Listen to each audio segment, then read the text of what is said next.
Alright, let's try this again.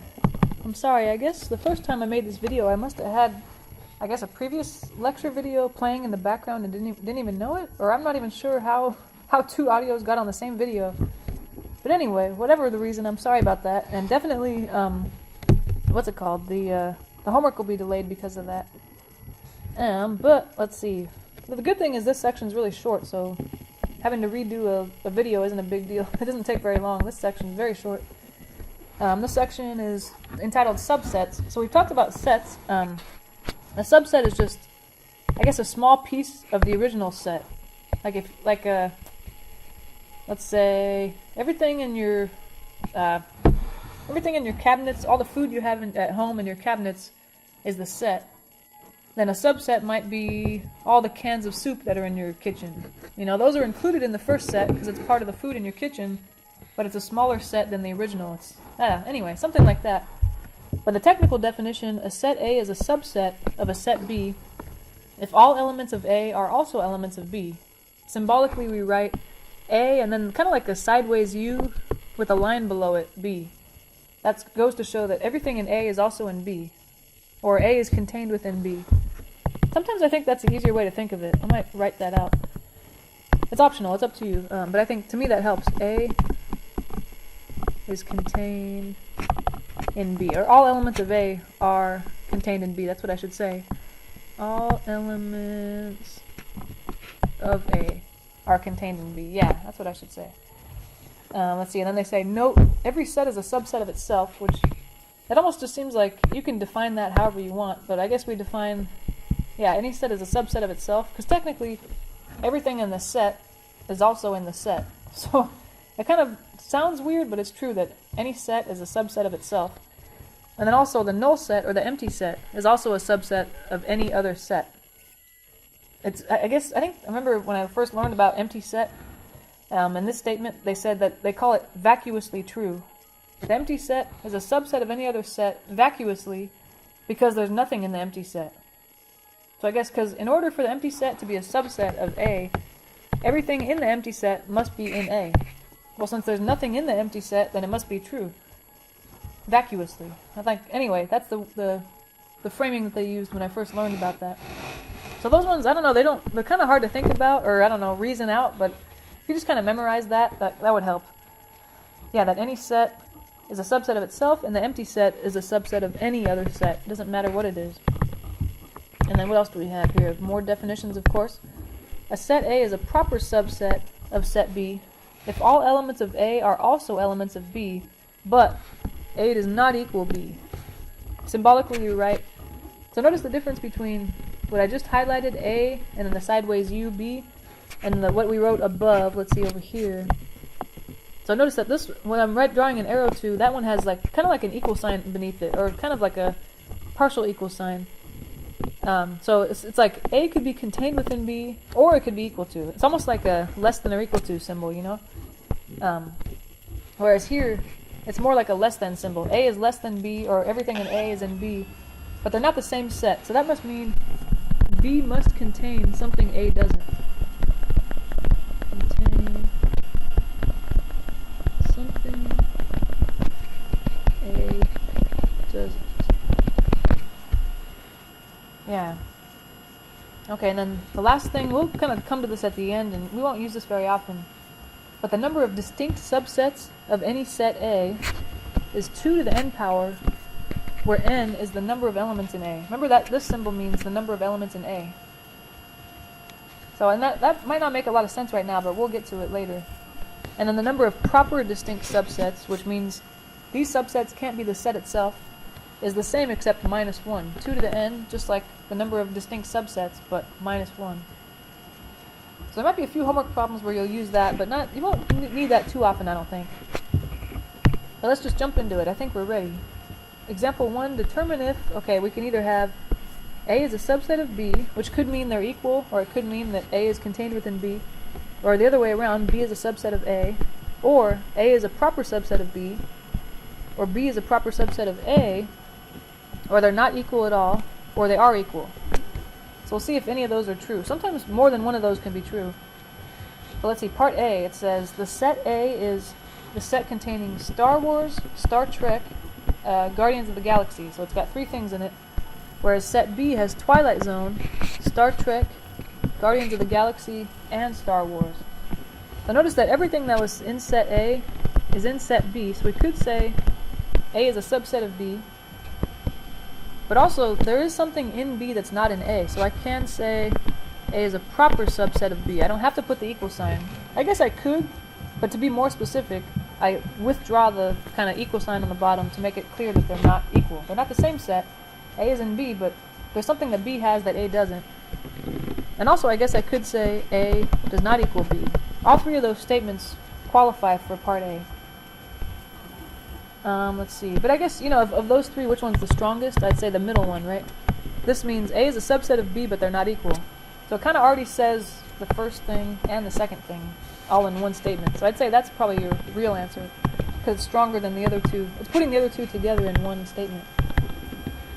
Alright, let's look at part B. Part B, set A is the set of all natural numbers that are less than 8. You know what? In that we can actually write out. What are all the natural numbers less than 8? 1, 2, 3, 4, 5, 6, 7. And set B is a set of all natural numbers between 1 and 7, inclusive of 1 and 7. So I think, now that I'm writing it out, I'm pretty sure that these are the same set, right? Same exact set, so I'm going to say A equals B. And I can't really, I guess I could say other ones too, like A is a subset of B, B is a subset of A. But this is the strongest thing I can say of all those things. Yeah, so let's see. How about part C? I think part C, notice in the set A, there are periods. I think I meant commas here, I'm sorry about that. So it looks like 12.16.20. But I actually meant 12, 16, 20. Okay, so A has the numbers 4, 8, 12, 16, 20. B has the numbers 1 through 16. But notice that 20, that's a number that's not in B. So if I want to use the old notation, 20 is not in B. So A has something B doesn't. That means A is not a subset of B. I can't say that. And then of course B is not a subset of A, because B has a lot of stuff A doesn't. So I think the best thing I can say is they're not equal. That's all. I can't say one is a subset of the other, because each of them contains something the other doesn't. So that's kind of sad, but that's about it. And how about part D? A is the set of all X, such that X is a company that makes or made past tense video games. Okay. And the set B, oops, I did not mean to put equals A equals. The set B includes PlayStation, Xbox, and Nintendo. Okay, well, nowadays, for me, all I can think of is those are the only 3 the only 3 companies that make video games. I mean, sorry, that make consoles. But since it said made past tense, there are other, Sega used to make consoles, and who else? Atari, all kinds of other companies. So it looks like they're not equal sets, but I think B is contained in A. For sure, right? Yeah, and I would even venture to go further than that. B is a proper subset of A, because A has elements that B doesn't. So, for example, because, yeah, Sega or some other brand that used to make, or maybe still makes, I don't even know, video game consoles is an element of set A, but it's not an element of set B. So yeah, that's probably the strongest thing you can say, is that B is contained purely inside A, but they're not equal, so I'd say proper subset. Alright, let's see, example 2. You want to list all subsets of the given set. Let's see, so if set A is part A is kind of weird. The set A is just the empty set. How many subsets does the empty set have? Well, you know what you could do, remember the rule that we had above, it says that if n is the if n is the number of elements in A, which, okay, how many elements are in the empty set? 0. Then the number of subsets is going to be 2 to the n power. So here, since the number of elements in A is 0, 2 to the 0 power, if you remember, that's actually 1. Anything to the 0 power is 1. So we should have one subset, and if you can't think of it, it's the one, well, the empty set is a subset of itself. Because remember above we said that any set is a subset of itself. So if you're looking at the empty set, well, itself, the empty set is a subset of it. So it's kind of nice to use this idea, the number of elements in set A, and then do 2 to the n so you know exactly how many subsets you should have. So let's look at part B. N here is the number of elements in B. Well, there's only one element in there, it's just one letter, B. So it's 1. That means I should expect how many subsets? Let's see. The number of subsets is 2 to the n, but n in this case is 1. So it should be 2 subsets, okay. So what are the subsets? Well, we said for sure that the empty set is always a subset of any set, and the set itself is also a subset of any set. So those must be the 2 guys. Empty set and the set itself. Let's try the same thing in part C. I'm going to just try to anticipate how many subsets there should be. That way I don't miss any. And they're kind of making it more complicated here because notice that now we have 2 elements, which will make it more complicated. In part D there are 3 elements. So how many elements are in C? There are 2. That means the number of subsets is 2 to the second power, which is 4. Ooh, so I have a lot. Well, the easy thing is the empty set is always a subset of any set. And then also the set itself, C, which contains 4 and 5. That's also a subset. So we have 2 so far. 1, 2.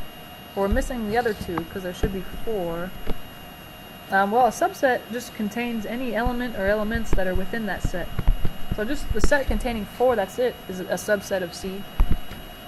And then also the set containing 5 by itself, that's a subset of C. So there they are. So I guess when you're trying to find all the subsets, you're just thinking of how many ways are there for me to choose one or more elements in that set. Like here I chose both of them, that's one option. Here I choose neither of them, that's another option. Here I chose 4 but not 5. And here I chose 5 but not 4. But of course you can see it's getting more complicated, and this is probably as bad as you'll see it. Part D has 3 elements.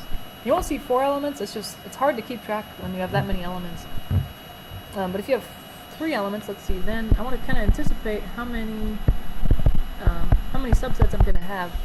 The number of elements in D is 3, so the number of subsets I should expect is 2 to the third power, which is 8. So I should expect 8. That's quite a bit. Last time I only had 4. So again, the easy ones that kind of give you right off the bat. The empty set is a subset. The set itself is a subset. So this guy, that's 2 out of the 8. I need 6 more. So now I just think of how many ways are there for me to pick one or more elements from the set itself. Well, I guess I could just choose one element. Let's say I just chose X. There's an option. Or I just chose Y. There's another option. Or I just chose Z. So there's, let's see, how many is that? 5 subsets. I'm missing 3. How many ways are there to choose just 2 of the 3 elements? Let's see. What if I chose X and Y but not Z? What if I chose Y and Z but not X? And if I chose X and Z but not Y? And I think that's it. How many is that? 1, 2, 3, 4, 5, 6, 7, 8. There they are, 8 subsets. So that's probably the best way to go about these. If they ask to write out all the subsets, just think, how many ways are there for me to choose one or more of these elements? And you try to list them all.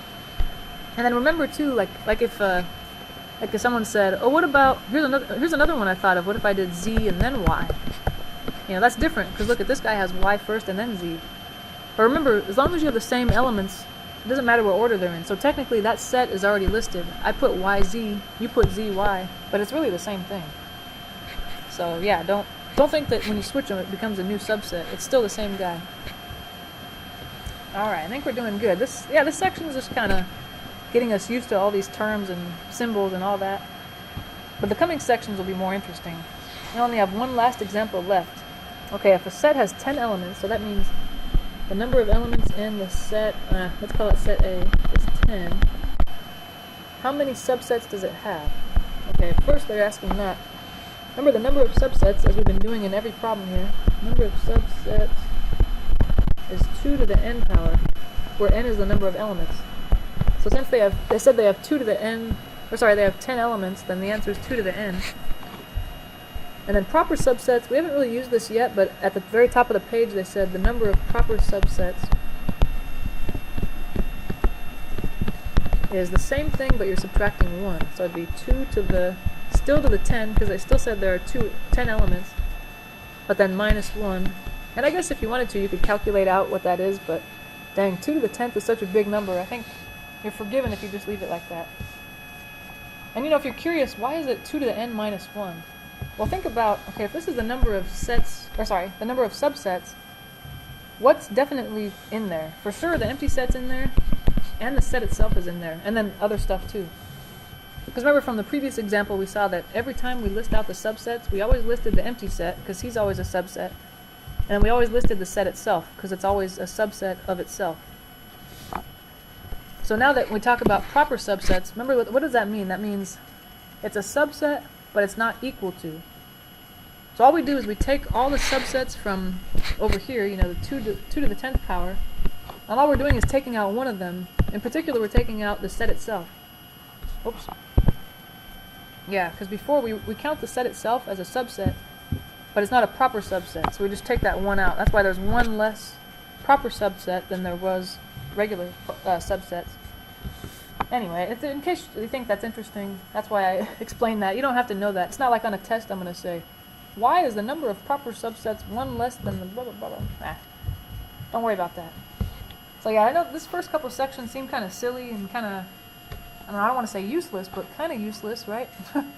But they're just kind of getting us used to all the ideas and getting us ready for the coming sections, which are more complicated and more, I don't know, more calculation-based and, yeah, a lot more involved.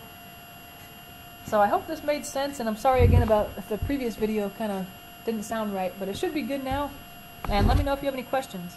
Have a great day.